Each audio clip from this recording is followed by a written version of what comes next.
Hey guys, in this video I want to give an overview of our civil rights unit.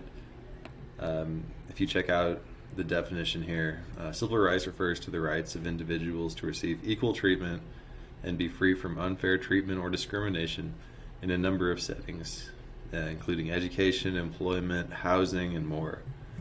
So when we talk about civil rights, this presentation is going to be tailored towards the U.S. civil rights movement roughly between the years of 1896 and 1968. So that doesn't mean that civil rights movements aren't occurring constantly around the world.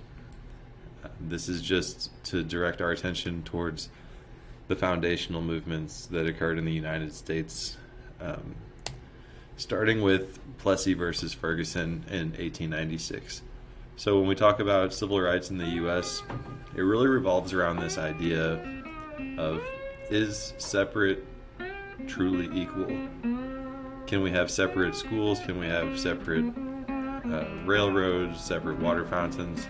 And in 1896, the Supreme Court actually said yes, separate was equal. There could be separate train cars, and it was justified to have someone of mixed race sit in a different car than someone who was considered all the way white. This case revolves around Plessy, who was 1/8 black, 7/8 white, according to his grandparents, and they made him sit in the segregated, the quote-unquote black car in this case. This brings about the Jim Crow movement in the United States, where there was Jim Crow laws prohibiting equal treatment in all these states on the map, which are in red. And later, Germany is going to borrow these Jim Crow laws when they separate Jewish Germans from the quote pure Aryan Germans. So this idea is really a foundational idea for modern segregation. Here's a picture of colored and white restrooms. Here's a picture of separate water fountains. So if you were black or mixed race, you had to drink in the colored one, and white Americans were drinking out of the white one. So to inform this unit, there's two types of segregation that we're going to be talking about. You have de facto segregation, where this is segregation that happens without law. It would just happen by social preference. It could be economic factors, social factors, just personal preference factors. For example, if elderly people like to sit in a certain section of a restaurant and young people like to sit at the bar, that would be de facto segregation. They're just choosing to sit in those places. The second type of segregation, which is a lot more harmful and dangerous, and which was occurring during the Jim Crow laws, was de jure segregation, segregation by law. So in this form of segregation, let's say the elderly people wanted to sit at the bar, and the young people were like, hey, you can't sit here. It's illegal. You have to be below the age of 65 to sit here. That would be de jure segregation. So de facto is by choice, de jure by law. And here's a map that shows housing patterns, where the blue dots are congregating in one area and the beige dots are in another. That would be de facto. And then on the right, you have an example of de jure, where like schools were banning students based on race.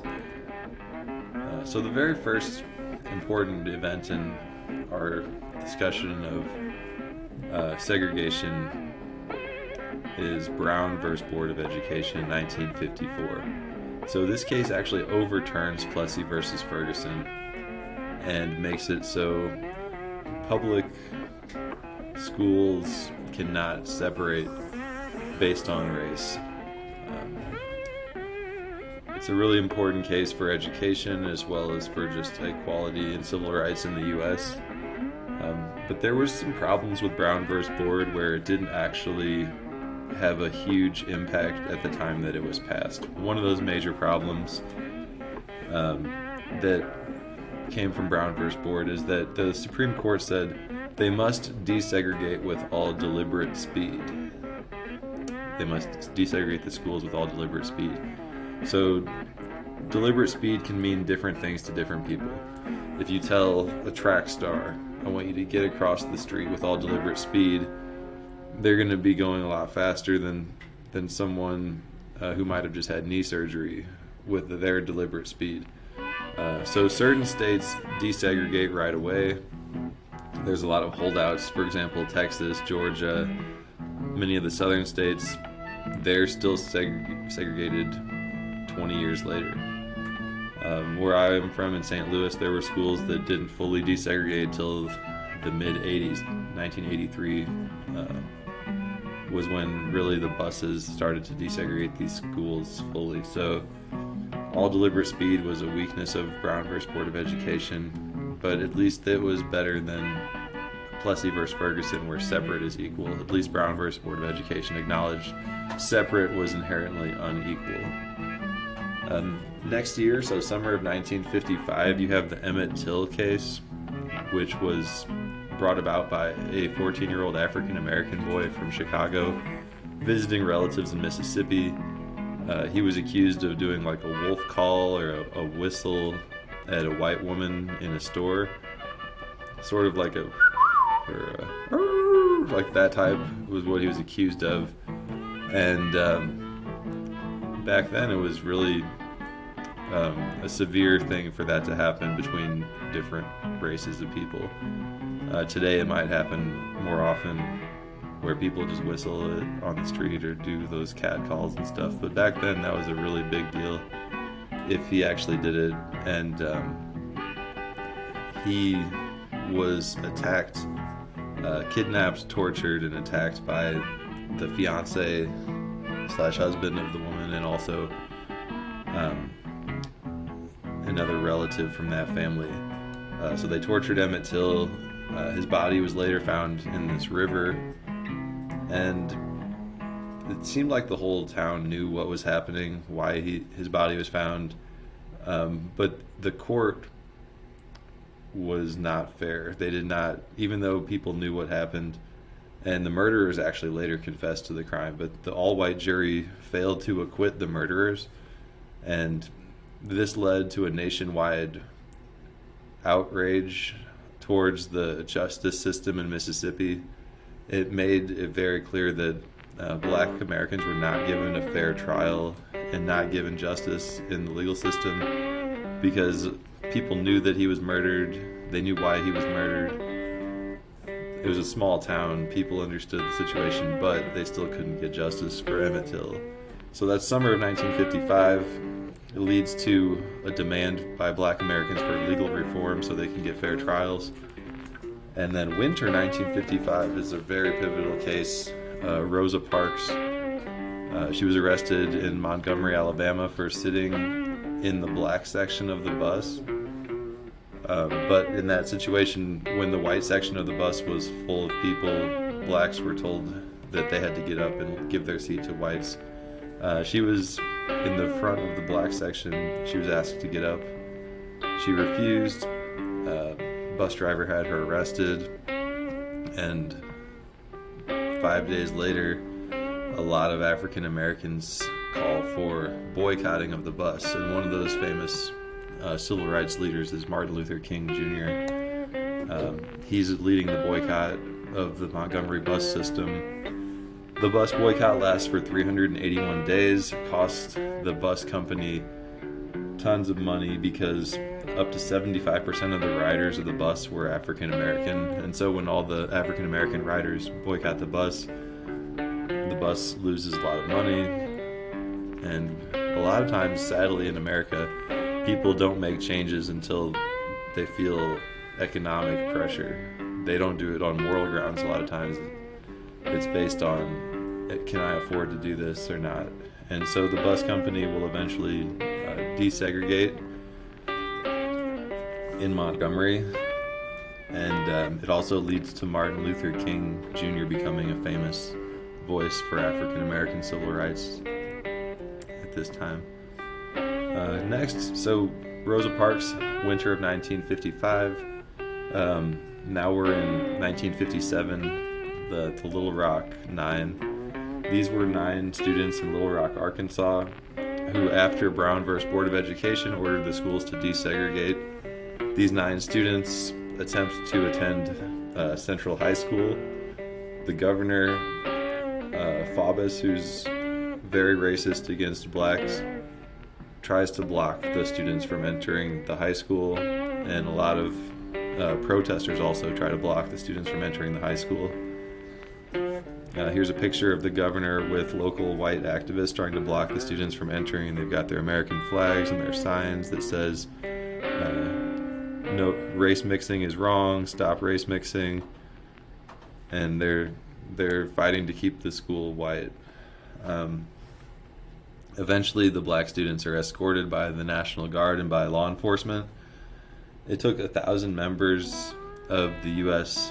Airborne Division to come and escort them, just because there was so much counter-protest, or I guess you'd call it, they were protesting against Brown versus Board of Education, so we call it counter-protesting of Brown versus Board in that racist part of Arkansas. So these are the Little Rock Nine, right before they attended school with the leader of the NAACP. And a connection to today, if you guys follow the NFL, there's a picture of the owner of the Dallas Cowboys. He was actually at the protest on the opposite side of the Little Rock Nine, and they interviewed him later, and they were like, "What were you doing there?" And he said, "Oh, I was just there out of curiosity." So there's the Dallas Cowboys owner out of curiosity, facing off on the other side of the Little Rock Nine. Now in 1960, Greensboro, North Carolina, you have the lunch counter sit-ins. These sit-ins were protests where people would sit at counters in where black Americans were not allowed to eat, and they would sit there, and if they didn't get served by the staff, they would just continue to wait in the all-white restaurants, taking up seats. And eventually people got angry that they were protesting for their right to eat at the lunch counter. So in this picture you see some of the white counter protesters pouring milkshakes and yelling at the protesters. One interesting thing about the Greensboro sit-ins is it begins to incorporate white allies into the protest. So you see there's a white guy here with the black protesters. He's also getting the milkshake poured on him.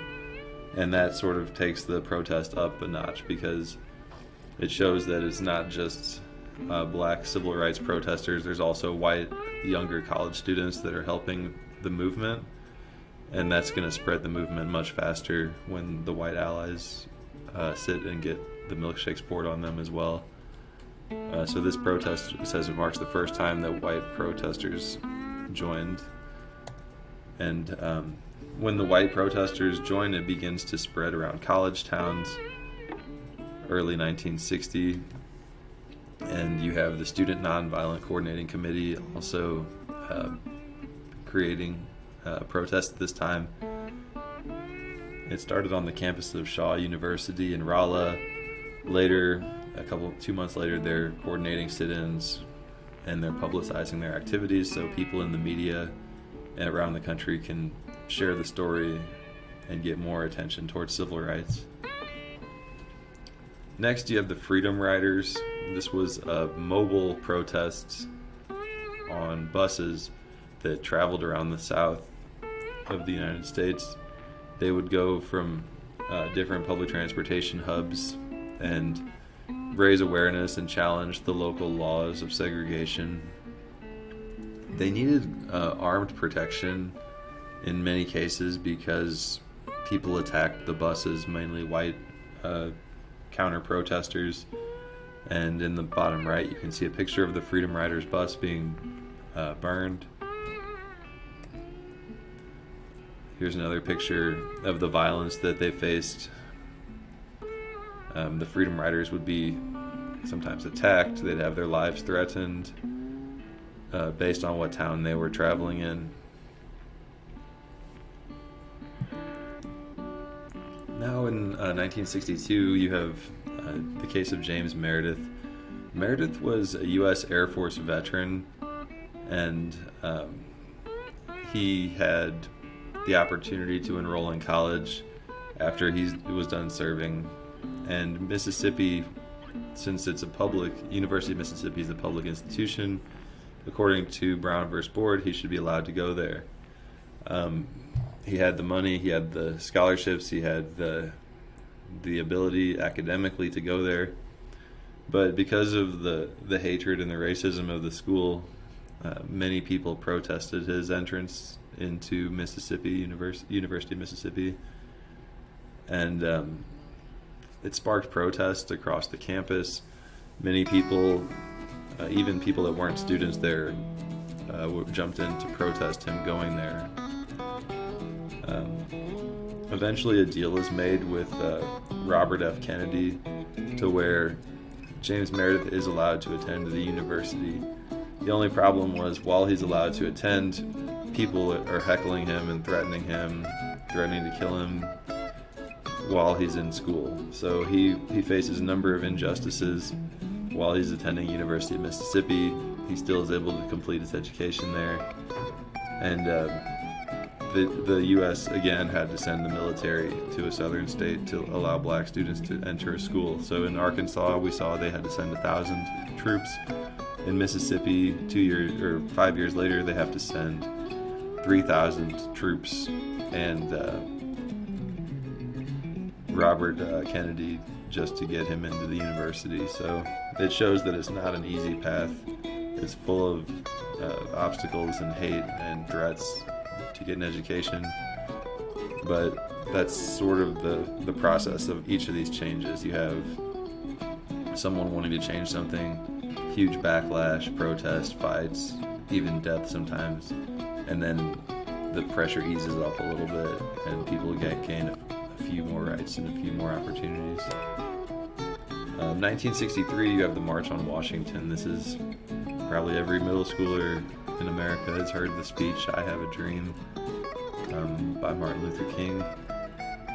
And hundreds of thousands of people show up, and it really puts the civil rights movement on the national stage versus just these small schools and these small towns where the fights are happening.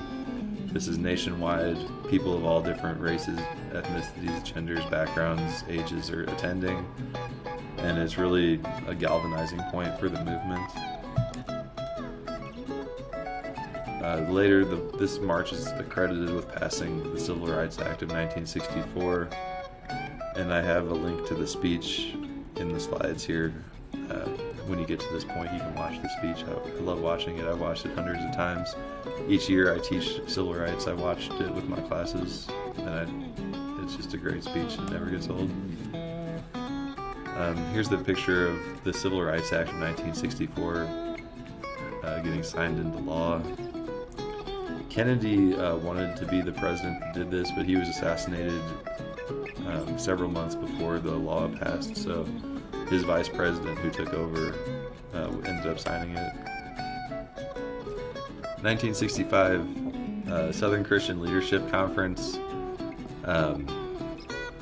creates the March on Selma, Alabama. This is a 50-mile march. The goal of the march was to get national attention on black voting rights.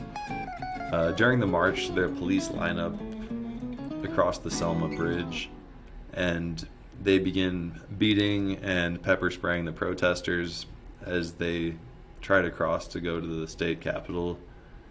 It's all televised, and it's recorded on video, so certain times when there's pictures, it's hard to tell the true story, but when it's on video and you see the police beating and macing and pepper spraying people, there's no denying how terrible the racism is at this point, and it really shines the light on Alabama and their practices of banning African Americans and keeping them from voting.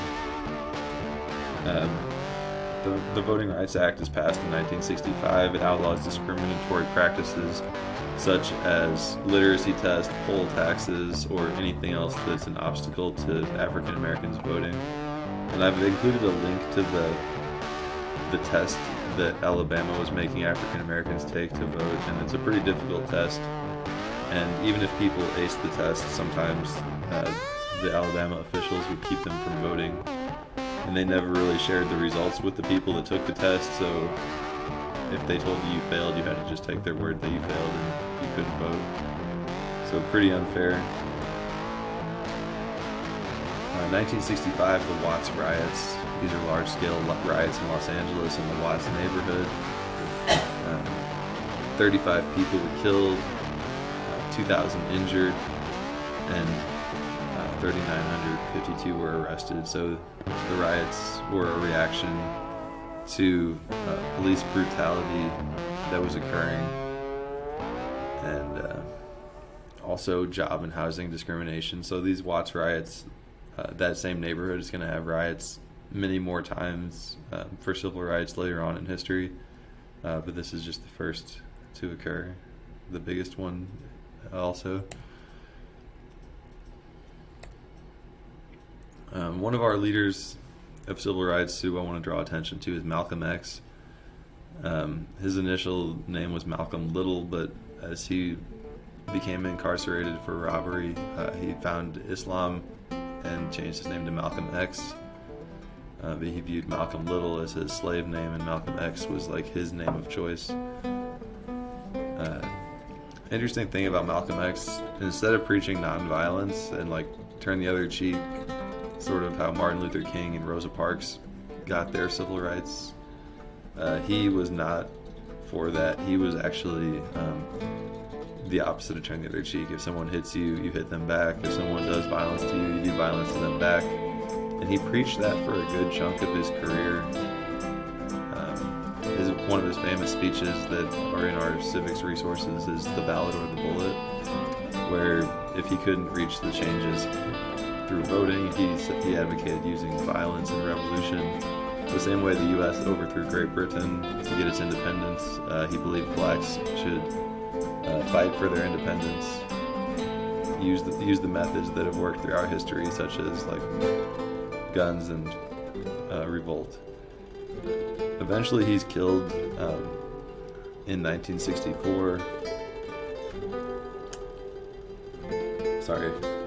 He leaves the Nation of Islam in 1964, and then he's killed in 1965. So he was giving a speech in New York. Assassins came up and shot him during the speech.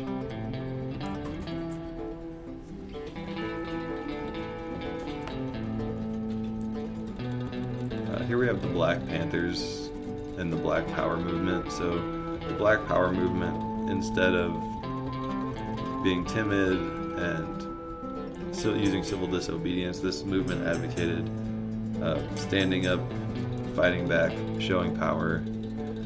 And one of the flashpoints of the Black Power movement occurs in 1968 when Tommy Smith and John Carlos are protesting the Olympics. Tommy got first place and John got third place. And during the national anthem, they held up the closed fist to symbolize Black Power, as well as standing in their socks instead of wearing shoes to represent the poverty and the oppression that blacks were facing. They were later punished and removed from the Olympic team for this protest. So there was consequences for it. They received death threats and lots of hate. Then you have the Black Panther Party. We're going to go into more details about the Black Panther Party, but it was marked with lots of assassinations of their leaders and lots of backlash from the U.S. government, specifically the CIA and COINTELPRO, who tried to infiltrate the organization and lead the assassination of some of the members. Finally, one of the major, we call it like the end point of this period of the civil rights movement, April 4th, 1968, Martin Luther King is assassinated on the balcony of the Lorraine Motel while he prepared to give a speech. And the assassination of MLK leads to protests in hundreds of U.S. cities. He was really the last voice for nonviolence in the 1960s. Once he's assassinated violently, a lot of Black Americans feel like nonviolence isn't working, and so there's collective riots across the country. And there's also a lot of mourning for MLK. We still have a holiday for him today, so he's not forgotten, and his message is not forgotten about nonviolence. But at that time, people really were getting tired of nonviolence, and so they decided to revolt and express their rage that way. Right after King's assassination, there's a second part of the Civil Rights Act that's passed. So you have one in 1964, and then the second part in 1968. This allows for equal housing opportunity. People are no longer denied housing based on race, and it really fights back against the practice of redlining and segregated housing. So it's also known as the Fair Housing Act. So you have the Voting Rights Act of 1965, the Civil Rights Act of 1964, and Civil Rights Act Part 2 of 1968 that are the major legislations that are passed at this time. So that does it for our civil rights presentation. I hope this was informative to you guys, and let me know if you have any questions. Thank you, and take care.